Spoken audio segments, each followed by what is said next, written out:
ಮಂಡ್ಯದಲ್ಲಿ ಹನುಮ ಧ್ವಜವನ್ನ ತೆರವುಗೊಳಿಸಿದ ವಿಚಾರಕ್ಕೆ ಸಂಬಂಧಪಟ್ಟಂತೆ ಬಿಜೆಪಿ ರಾಜ್ಯಾಧ್ಯಕ್ಷ ಬಿವೈ ವಿಜಯೇಂದ್ರ ಕಿಡಿಕಾರಿದ್ದಾರೆ.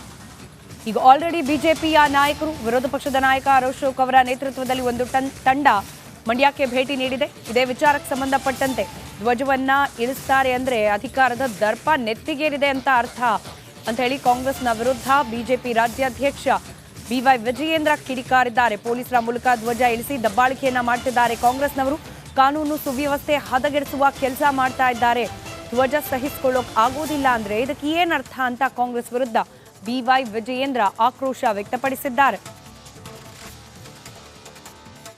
ಮಂಡ್ಯದಲ್ಲಿ ತಮಗೆ ಗೊತ್ತಿರಲಿ, ಮಂಡ್ಯದಲ್ಲಿ ಕೆರೆಗೋಡು ಅಂತಕ್ಕಂಥ ಗ್ರಾಮ, ಕೆರೆಗೋಡು ಗ್ರಾಮದ ಗ್ರಾಮ ಪಂಚಾಯಿತಿ ವತಿಯಿಂದ ನಿರ್ಣಯವನ್ನು ಮಾಡಿ 100 ಅಡಿ ಎತ್ತರದ ಧ್ವಜಸ್ತಂಭವನ್ನು ಸ್ಥಾಪನೆ ಮಾಡಿ ಧ್ವಜವನ್ನು ಹಾರಿಸಿರ್ತಕ್ಕಂಥ ಸಂದರ್ಭದಲ್ಲಿ ಗ್ರಾಮ ಪಂಚಾಯಿತಿ ತೀರ್ಮಾನ ಮಾಡಿರ್ತಕ್ಕಂಥದ್ದು. ಅದನ್ನು ರಾಜ್ಯ ಸರ್ಕಾರ ಪೊಲೀಸರ ಮೂಲಕ ದಬ್ಬಾಳಿಕೆ ಮಾಡಿ, ಗುಂಡಾಗರ್ದಿ ಮಾಡಿ ಆ ಧ್ವಜವನ್ನು ಇಳಿಸ್ತಕ್ಕಂಥ ದುಸ್ಸಾಹಸಕ್ಕೆ ಕೈ ಹಾಕ್ತಾರೆ ಅಂತ ಹೇಳಿದ್ರೆ, ಎಲ್ಲೋ ಒಂದು ಕಡೆ ರಾಜ್ಯದಲ್ಲಿರ್ತಕ್ಕಂಥ ಕಾಂಗ್ರೆಸ್ ಸರ್ಕಾರ ಅಧಿಕಾರದ ದರ್ಪ ಇವತ್ತು ನೆತ್ತಿಗೇರಿದೆ. ನಾನು ನೇರವಾಗಿ ಮಾನ್ಯ ಗೃಹ ಸಚಿವರಿಗೆ, ರಾಜ್ಯದಲ್ಲಿರ್ತಕ್ಕಂಥ ಕಾಂಗ್ರೆಸ್ ಸರ್ಕಾರ ಹಿಂದೂ ಕಾರ್ಯಕರ್ತರಿಗೆ ಅವರ ಮೇಲೆ ದಬ್ಬಾಳಿಕೆ ಮಾಡ್ತಕ್ಕಂಥದ್ದು. ಕರಸೇವಕ ಶ್ರೀಕಾಂತ್ ಪೂಜಾರಿಯನ್ನು ಹುಬ್ಬಳ್ಳಿಯಲ್ಲಿ ಅರೆಸ್ಟ್ ಮಾಡ್ತಾರೆ ಹಳೆ ಕೇಸ್ನಲ್ಲಿ. ಇವತ್ತು ಕೂಡ ಮಂಡ್ಯದಲ್ಲಿ ತಮಗೆ ಗೊತ್ತಿರಲಿ, ಮಂಡ್ಯ ಜಿಲ್ಲೆಯಲ್ಲಿರ್ತಕ್ಕಂಥ ಕೆರೆಗೋಡು ಅಂತಕ್ಕಂಥ ಒಂದು ಗ್ರಾಮ, ಮಂಡ್ಯ ಜಿಲ್ಲೆಯ ಕೆರೆಗೋಡು ಅಂತಕ್ಕಂಥ ಗ್ರಾಮದಲ್ಲಿ ಅಲ್ಲಿನ ಗ್ರಾಮ ಪಂಚಾಯಿತಿ ಬಿಜೆಪಿ ಅವರಲ್ಲ, ಅಲ್ಲಿರ್ತಕ್ಕಂಥ ಪ್ರತಿಯೊಬ್ಬ ಗ್ರಾಮ ಪಂಚಾಯಿತಿ ಸದಸ್ಯರು ಒಟ್ಟಿಗೆ ಒಂದು ರೆಸಲ್ಯೂಷನ್ ಮಾಡಿ 108 ಅಡಿ ಕಂಬವನ್ನ, ಧ್ವಜಸ್ತಂಭವನ್ನ ನಿರ್ಮಾಣ ಮಾಡಿ ಅಲ್ಲಿ ಧ್ವಜವನ್ನು ಹಾರಿಸಿದ್ರೆ, ಇವತ್ತು ರಾಜ್ಯ ಸರ್ಕಾರ ಪೊಲೀಸ್ ಅಧಿಕಾರಿಗಳ ಮೂಲಕ ಪುಂಡತನ ಮಾಡಿ, ಲಾಠಿ ಚಾರ್ಜ್ ಮಾಡಿ ಆ ಧ್ವಜವನ್ನು ಇಳಿಸ್ತಕ್ಕಂಥ ಕೆಲಸ ಕಾಂಗ್ರೆಸ್ ಪಕ್ಷದ ಮುಖಂಡರು ಮಾಡಿದ್ದಾರೆ. ನಾನು ಈ ವೇದಿಕೆ ಮೂಲಕ ರಾಜ್ಯದಲ್ಲಿರ್ತಕ್ಕಂಥ ಕಾಂಗ್ರೆಸ್ ಸರ್ಕಾರಕ್ಕೆ, ಕಾಂಗ್ರೆಸ್ ಪಕ್ಷದ ಮುಖಂಡರಿಗೆ ಎಚ್ಚರಿಕೆಯನ್ನು ಕೊಡೋದಕ್ಕೆ ಇಷ್ಟಪಡ್ತೇನೆ. ಏನು ಅಧಿಕಾರದ ದರ್ಪದಿಂದ ನೀವೇನು ನಡ್ಕೊಳ್ತಾ ಇದ್ದೀರಿ? ಅಧಿಕಾರ ಶಾಶ್ವತ ಅಂತಕ್ಕಂಥ ನಿಟ್ಟಿನಲ್ಲಿ ನೀವೇನೋ ನಿಮ್ಮ ದೌಲತ್ ದರ್ಬಾರ್. ಮತ್ತೊಂದು ಕಡೆ ಮಂಡ್ಯದ ಕೆರಗೋಡ್ನಲ್ಲಿ ಪ್ರತಿಭಟನೆ ಇನ್ನೂ ಕೂಡ ಮುಂದುವರೆದಿದೆ. ಪೊಲೀಸರ ಬಲ ಪ್ರಯೋಗ ಮಾಡಿ ಪ್ರತಿಭಟನಾಕಾರರನ್ನ ನಿಗ್ರಹ ಮಾಡುವ ಪ್ರಯತ್ನ ಮಾಡಲಾಯಿತಾದ್ರೂ ಕೂಡ ಪ್ರತಿಭಟನೆಯ ಕಿಚ್ಚು ತಣ್ಣಗಾಗುವ ಲಕ್ಷಣ ಕಾಣ್ಲಿಕ್ಕೆ ಸಿಗ್ತಾ ಇಲ್ಲ. ಹನುಮಂತನ ಮಂದಿರದ ಮುಂದೆ ಕಟ್ಟಲಾಗಿದ್ದ ಧ್ವಜಸ್ತಂಭದಲ್ಲಿ ಹಾರಾಡ್ತಾ ಇದ್ದ ಹನುಮ ಧ್ವಜವನ್ನ ರಾತ್ರೋರಾತ್ರಿ ಪೊಲೀಸರ ಮೂಲಕ ತೆರವುಗೊಳಿಸಿದ್ರು ಅನ್ನೋ ಕಾರಣಕ್ಕೆ ಶುರುವಾದ ಪ್ರತಿಭಟನೆ ಇದು. ಪೊಲೀಸರು ಹಾಗೆ ಗ್ರಾಮಸ್ಥರ ನಡುವೆ ತಳ್ಳಾಟ ನೂಕಾಟ ನಡೆದು ಹೋಯಿತು. ಬೆಳಗಿನಿಂದ ಈವರೆಗೂ 3 ಬಾರಿ ಲಘು ಲಾಠಿ ಪ್ರಹಾರವನ್ನ ಕೂಡ ಮಾಡಲಾಯಿತು. ಹನುಮ ಧ್ವಜವನ್ನ ಕಟ್ಟಲಾಗಿದ್ದ ಆ ಧ್ವಜಸ್ತಂಭದಲ್ಲಿ ಇದೀಗ ರಾಷ್ಟ್ರ ಧ್ವಜವನ್ನ ಕೂಡ ಹಾರಾಡಿಸುವ ಪ್ರಯತ್ನವನ್ನ ಪೊಲೀಸರ ಮೂಲಕ ಮಾಡಲಾಯಿತು. ಆದರೂ ಪ್ರತಿಭಟನಾಕಾರರ ಆಕ್ರೋಶ ತಣ್ಣಗಾಗಿಲ್ಲ. ದೃಶ್ಯದಲ್ಲಿ ನೀವು ಗಮನಿಸ್ತಿದ್ದೀರಿ, ಪ್ರತಿಭಟನಾಕಾರನೊಬ್ಬ ಕೈಯಲ್ಲಿ ಚಾಕು ಹಿಡಿದು ಬಂದು ಕುತ್ತಿಗೆ ಬಳಿ ಅದನ್ನ ಇಟ್ಕೊಂಡು ಹನುಮ ಧ್ವಜವನ್ನ ಮತ್ತೆ ಕಟ್ಟಲಿಲ್ಲ ಅಂತಂದ್ರೆ ನಾನು ಪ್ರಾಣ ಕಳೆದುಕೊಳ್ತೇನೆ, ಆತ್ಮಹತ್ಯೆ ಮಾಡ್ಕೊಳ್ತೇನೆ ಅಂತ ಹೇಳಿ ಅಲ್ಲಿ ಪ್ರತಿಭಟನೆಗೆಳೆದಿದ್ದು, ತಕ್ಷಣಕ್ಕೆ ಪೊಲೀಸರು ಆತನಿಂದ ಒಂದು ಚಾಕುವನ್ನ ವಶಕ್ಕೆ ಪಡಿತಾರೆ. ಮತ್ತೊಂದು ಕಡೆಯಲ್ಲಿ ಲಘು ಲಾಠಿ ಪ್ರಹಾರ ಪೊಲೀಸರು ಪ್ರತಿಭಟನಾಕಾರರ ಮೇಲೆ ಮಾಡ್ತಾ ಇರುವುದನ್ನ ಗಮನಿಸ್ತಾ ಇದ್ದೀವಿ.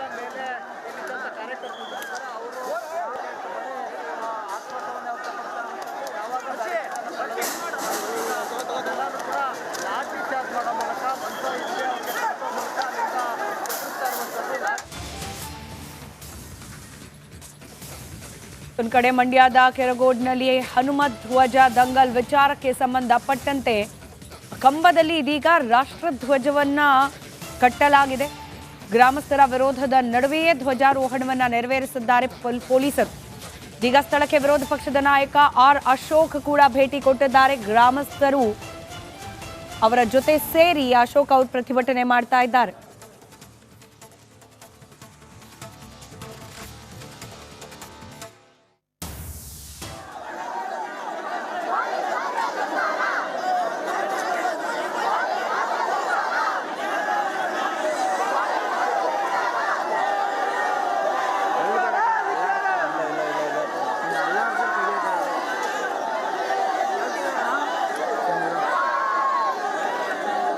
ಈಗ ರಾಜ್ಯ ಬಿಜೆಪಿಯ ಈ ಮಂಡ್ಯದ ಈ ವಿವಾದದ ಬಗ್ಗೆ ತಮ್ಮ ಸ್ಟ್ಯಾಂಡ್ ಏನು, ತಮ್ಮ ನಿಲುವೇನು ಸರ್? ಮೊದಲು ಪಂಚಾಯಿತಿ ಗ್ರಾಮ ಪಂಚಾಯಿತಿಗೆ ಅಧಿಕಾರ ಇದೆಯೋ ಬಿಡಿಯೋ ಅದು ಎರಡನೇ ಪ್ರಶ್ನೆ. ಆದೇಶಕ್ಕೆ ಗೌರವ ಕೊಡಬೇಕು. ಮತ್ತು ಧ್ವಜ ಹಾಕ್ಬಿಟ್ಟಿದ್ದಾರೆ, ಒಂದು ವಾರ ಹಾರಾಟ ಮಾಡಿದೆ. ಹಾರಾಟ ಮಾಡಿದ್ಮೇಲೆ ಆ ಧ್ವಜ ತೆಗೆದಿರೋದು ತಪ್ಪು. ಮತ್ತೆ ಅಲ್ಲೇ ಆ ಧ್ವಜವನ್ನು ಹಾಕಬೇಕು. ನಿಮ್ಗೇನೋ ಪ್ರಾಬ್ಲಮ್ಮ? ಕಾಂಗ್ರೆಸ್ ಅವ್ರಿಗೆ ಹನುಮಂತನ ಕಂಡ್ರೆ ಪ್ರಾಬ್ಲಮ್ ಇದ್ದರೆ ದಯವಿಟ್ಟು ಕೋರ್ಟ್ಗೆ ಹಾಕಿ, ಪಂಚಾಯಿತಿಗೆ ನೋಟಿಸ್ ಕೊಡಿ. ಹೆಂಗಪ್ಪ ನೀನು ಪರ್ಮಿಷನ್ ಕೊಟ್ಟೆ ಅಂತ ಹೇಳ್ಬಿಟ್ಟು ಪಂಚಾಯಿತಿಗೆ 7 ದಿನದ ಒಂದು ನೋಟಿಸ್ ಕೊಡಿ. ಅವ್ರು ಕೋರ್ಟ್ಗೆ ಹತ್ತುತ್ತಾರೆ, ಕೋರ್ಟಲ್ಲಿ ತೀರ್ಮಾನ ಆಗ್ತೈತೆ. ಹೇಗೆ ಅಯೋಧ್ಯೆ ಇಶ್ಯೂ ತೀರ್ಮಾನ ಆಯಿತು ಹಂಗೆ ಈ ಬಾವುಟದ ಇಶ್ಯೂನು ಕೂಡ ಕೋರ್ಟಲ್ಲಿ ತೀರ್ಮಾನ ಆಗ್ತೈತೆ. ನೀವ್ಯಾರು ಹೇಳಕ್ಕೆ ರೀ? ಕಾಂಗ್ರೆಸ್ ಅವ್ರು ಯಾರು? Who are you? ಯಾವ ರೈಟ್ಸ್ ಇದೆ ನಿಮಗೆ? ಹನುಮಂತನ ಧ್ವಜ ರಾಮ ಮಂದಿರದ ಮುಂದೆ ಹನುಮಂತನ ಧ್ವಜ ಹಾಕೋಕ್ಕೆ ನಮ್ಗೆ ರೈಟ್ಸ್ ಇದೆ, ತೆಗಿಯೋಕ್ಕೆ ನಿಮ್ಗೆ ಯಾವ ರೈಟ್ಸ್ ಇದೆ? ಇದು ಅದಕ್ಕೋಸ್ಕರ ಅಲ್ಲೇ ಹಾಕಬೇಕು ಅನ್ನೋದೇ ನಮ್ಮ ಡಿಮ್ಯಾಂಡ್. 100% ಡೌಟೇ ಇಲ್ಲ. ಇಡೀ ಕಾಂಗ್ರೆಸ್ ಮಂತ್ರಿಗಳು, ಮುಖ್ಯಮಂತ್ರಿಗಳು ಅವ್ರಿಗೆ ಕೇಸರಿ ರಾಮ ಹನುಮಂತ ಕಂಡ್ರೆ ಕೆಂಡಮಂಡಲ, ಅವ್ರಿಗೆ ಕೆಂಡ ಹಾಕ್ದಂಗೆ ಆಗ್ತೈತೆ. ಅವ್ರಿಗೆ ದೇವರಾಗಲ್ಲ. ಅವ್ರಿಗೆ ಟೋಪಿ ಇರಬೇಕು, ಮಸೀದಿ ಇರಬೇಕು, ಅವಾಗ ಮಾತ್ರ ಅವ್ರು ಬೆಲೆ ಕೊಡೋದು. ಜನ ರಾತ್ರೋರಾತ್ರಿ ಪ್ರತಿಭಟನೆ ಮಾಡ್ತಾ ಇದ್ರೆ ಲಾಠಿ ಚಾರ್ಜ್ ಮಾಡಿದ್ರಲ್ಲ ಸರ್, ಅದ್ರ ಬಗ್ಗೆ ಏನು ಹೇಳ್ತೀವಿ? ನಮ್ಮ ಶಿವಣ್ಣ ಅಂತ ಪಾಪ ಅವರಷ್ಟು ಒಳ್ಳೆ ರಾಜಕಾರಣಿ ಇಡೀ ಜಿಲ್ಲೆಯಲ್ಲಿಲ್ಲ.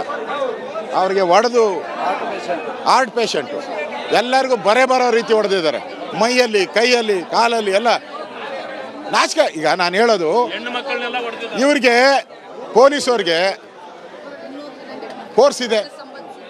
ಇಲ್ಲೇ ಬೇಕಾದ್ರೆ 1,00,000 ಜನ ತಂದು ಪೊಲೀಸವ್ರು ನಿಲ್ಲಿಸ್ಬೋದಾಯಿತು. ಇವ್ರಿಗೆ ಧೈರ್ಯ ಇದ್ದಿದ್ದರೆ, ದಮ್ ಇದ್ದಿದ್ರೆ, ತಾಕತ್ತಿದ್ದಿದ್ರೆ ಬಂದು ಬೆಳಗ್ಗೆ 9 ಗಂಟೆಗೆ ಕರೆಕ್ಟಾಗಿ ಬಂದು ಇವರೆಲ್ಲ ಪೊಲೀಸ್ ಸಪೋರ್ಟ್ ತೊಗೊಂಡು ಫ್ಲಾಗ್ ಹಾಸ್ಟ್ ಮಾಡಬೇಕಾಯ್ತು. ರಾತ್ರಿ ಕಳ್ಳರ ರೀತಿ 3 ಗಂಟೆಗೆ ಯಾಕ್ರಿ ಹಾರಿಸ್ತೀರಿ? ಕಳ್ಳರ ರೀತಿ ಹಾರ್ಸೋಕ್ಕೆ ರಾಷ್ಟ್ರಧ್ವಜವನ್ನು ಹಂಗೆ ಹಾರಿಸ್ತಾರನ್ರಿ? ಹನುಮಂತನ ಧ್ವಜವನ್ನು ರಾತ್ರಿ ಇಳಿಸೋ ಅಂಥ ಅವಶ್ಯಕತೆ ಏನಿತ್ತು? ಅಲ್ಲಲ್ಲ, ಹನುಮಂತನ ಧ್ವಜವನ್ನು ರಾತ್ರಿ ಇಳಿಸುವಂತ ಅವಶ್ಯಕತೆ ಏನಿತ್ತು? ಧೈರ್ಯವಾಗಿ ಬಂದು ಇಳಿಸ್ಬೋದಾಯ್ತು. ಅವ್ರಿಗೆ ಹನುಮಂತನ ಕಂಡ್ರೆ ಆಗಲ್ಲ, ಹನುಮಂತನ ವಿಗ್ರಹ ಕಂಡ್ರೆ ಆಗಲ್ಲ. ಅದಕ್ಕೆ ಹನುಮಂತನಿಗೆ ಅವಮಾನ ಮಾಡಬೇಕು ಅಂತೇಳಿ ಹನುಮಾನ್ಗೆ ಅವಮಾನ ಮಾಡೋಕ್ಕೋಸ್ಕರ, ಆಂಜನೇಯನಿಗೆ ಅವಮಾನ ಮಾಡೋಕ್ಕೋಸ್ಕರ ಇವತ್ತು ಈ ಕೆಲಸವನ್ನು ಮಾಡಿದ್ದಾರೆ. ನಾನು ನಮ್ಮ ಹೋರಾಟಕ್ಕೆ ನಮ್ಮ ಬೆಂಬಲ ಕೊಟ್ಟಿದ್ದೀನಿ. ಇದೇನು ಇಲ್ಲಿಗೆ ನಿಲ್ಲಲ್ಲ. ನಮ್ಮ ನಾಯಕರಿದ್ದಾರೆ ನೋಡಿ, ಸ್ಥಳೀಯ ನಾಯಕರಿದ್ದಾರೆ. ನಾಳೆ ಇದ್ರ ಬಗ್ಗೆ ಏನು ಪ್ರತಿಭಟನೆಯನ್ನು ಮಾಡಬೇಕು, ಇಲ್ಲಿಂದ DC ಆಫೀಸು ಏನೇನು ಪ್ರತಿಭಟನೆ ಮಾಡಬೇಕು ಅಂತ ಈ ಕೂತು ಚಾಕೌಟ್ ಮಾಡ್ತಾರೆ, ಅದ್ರ ಪ್ರಕಾರ ಹೋರಾಟ ಮಾಡ್ತಾರೆ. ನಾನು ಕೂಡ ಈ ಹೋರಾಟಕ್ಕೆ ಪೂರ್ತಿ ಬೆಂಬಲ. ನನಗೆ ತಿಳಿದ ತಕ್ಷಣ ನಾನೆಲ್ಲ ಕಾರ್ಯಕ್ರಮ ಬಿಟ್ಟು ಇಲ್ಲಿಗೆ ಬಂದಿದ್ದೀನಿ. ನಾನು ಗೊತ್ತಾದ ತಕ್ಷಣ ಇಲ್ಲಿಂದ ಬಂದಿದ್ದೀನಿ. ನಾನು ವಿಧಾನಸೌಧದಲ್ಲಿ ಪ್ರೆಸ್ ಮೀಟ್ ಇದ್ದ. ಆ ಪ್ರೆಸ್ ಮೀಟಲ್ಲಿ ಮಾಧ್ಯಮದ ಸ್ನೇಹಿತರು ನನಗೆ ಹೇಳಿದ್ರು, ಇಲ್ಲಿ ಈ ಥರ ಗಲಾಟೆ ಆಗ್ತಾ ಇದೆ, ಹನುಮನ ಧ್ವಜವನ್ನು ಕಾಂಗ್ರೆಸ್ ಅವರು ತೆಗಿತಾ ಇದ್ದಾರೆ ಅಂತ ಹೇಳಿದರು. ಇಮಿಡಿಯೇಟಾಗಿ ನಾನು ಅಲ್ಲಿಂದ ಇಲ್ಲಿಗೆ ಡೈರೆಕ್ಟಾಗಿ ಬಂದಿದ್ದೀನಿ. ನಾನು ಬರ್ತಾ ಇರೋದನ್ನು ನೋಡಿ ಎಸ್ಕಾಟನ್ನು ಅಲ್ಲೇ ನಿಲ್ಲಿಸ್ಬಿಟ್ರು. ಎಸ್ಕಾಟನ್ನು ಅಲ್ಲೇ ನಿಲ್ಲಿಸಿ ನಾನು ಬರ್ದಂಗೆ ಮಾಡಿದ್ರು. ಹಂಗೂ ನಾನು ಓವರ್ಟೇಕ್ ಮಾಡಿ ನಾನು ಇಲ್ಲಿಗೆ ಬಂದಿದ್ದೀನಿ. ನಾನು ಅಂದರೆ ಕಾಂಗ್ರೆಸ್ ಅವ್ರ ಚಿತಾವಣಿ ಇದರಿಂದ ಸ್ಪಷ್ಟವಾಗಿ ಕಾಣ್ತಾ ಇದೆ. ಇದನ್ನು ಇಲ್ಲಿಗೆ ಬಿಡಲ್ಲ. ಇದನ್ನು ಇಡೀ ಜಿಲ್ಲೆ, ಇಡೀ ರಾಜ್ಯ ಇದನ್ನು ಪ್ರತಿಭಟನೆಯನ್ನು ಮಾಡ್ತದೆ. ನಮ್ಮ ರಾಜ್ಯ ಅಧ್ಯಕ್ಷರು ಈಗ ಪ್ರತಿಭಟನೆಯನ್ನು ಸಭೆ ಮಾಡಿದ್ದಾರೆ. ಅವರೂ ಕೂಡ ಇದು ಹನುಮನಿಗೆ ಮಾಡಿದಂಥ ಮೋಸ, ರಾಷ್ಟ್ರಧ್ವಜಕ್ಕೆ ಮಾಡಿದಂಥ ಅವಮಾನ, ಇವೆರಡನ್ನೂ ಇಟ್ಕೊಂಡು ನಾವು ಹೋರಾಟವನ್ನು ಪ್ರಾರಂಭ ಮಾಡ್ತೇವೆ. ಮತ್ತಷ್ಟು ಮಾಹಿತಿ ನಮ್ಮ ಪ್ರತಿನಿಧಿ ಆನಂದ್ ನೀಡ್ತಾ ಹೋಗ್ತಾರೆ. ದೂರವಾಣಿ ಸಂಪರ್ಕದಲ್ಲಿದ್ದಾರೆ. ಆನಂದ್, ಈಗಷ್ಟೇ ಗಮನಿಸ್ತಾ ಇದ್ವಿ ಆರ್ ಅಶೋಕ್ ಅವರ ಮಾತು. ಮತ್ತೊಂದು ಕಡೆಯಲ್ಲಿ ಪ್ರತಿಭಟನೆ ಯಾವ ರೀತಿ ನಡೀತಾ ಇದೆ, ಇನ್ನೂ ಮುಂದುವರೆದಿದೆಯಾ? ಇದೆಲ್ಲದರ ವಿವರಣೆಯನ್ನು ನೀಡ್ತಾ ಹೋಗೋದಾದ್ರೆ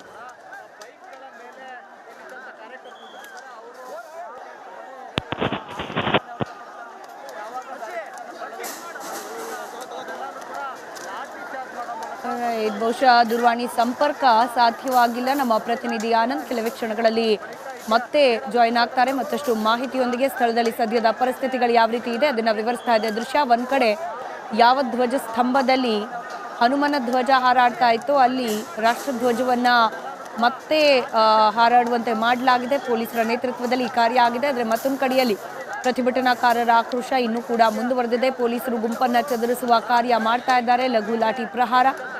ಮತ್ತೊಂದು ಕಡೆ ವಿರೋಧ ಪಕ್ಷದ ನಾಯಕ ಆರ್ ಅಶೋಕ್ ಈಗಷ್ಟೇ ಹೇಳಿಕೆಯನ್ನ ನೀಡ್ತಾ ಇದ್ರು. ಒಂದು ಧ್ವಜವನ್ನ ತೆರವುಗೊಳಿಸಿದ್ದಾರೆ. ಮನೆಯಲ್ಲಿ ಧ್ವಜವನ್ನ ಹಾರಿಸುವ ಕಾರ್ಯ ನಾಳೆಯಿಂದ ಪ್ರಾರಂಭ ಆಗುತ್ತೆ. ಮತ್ತೊಂದು ಕಡೆಯಲ್ಲಿ ಕಾಂಗ್ರೆಸ್ನ ಹಿಂದೂ ವಿರೋಧಿ ನಿಲುವನ್ನ ಇದು ಮತ್ತೊಮ್ಮೆ ಪಡಿಸ್ತಾ ಇದೆ ಅನ್ನೋದು ಆರ್ ಅಶೋಕ್ ಅವರ ಮಾತು. ಮತ್ತಷ್ಟು ಅಪ್ಡೇಟ್ಸ್, ಮತ್ತಷ್ಟು ಸುದ್ದಿ ನಿಮ್ಮ ಮುಂದೆ ಇಡ್ತಾ ಹೋಗ್ತೀವಿ ಬ್ರೇಕ್ ಆದ್ಮೇಲೆ.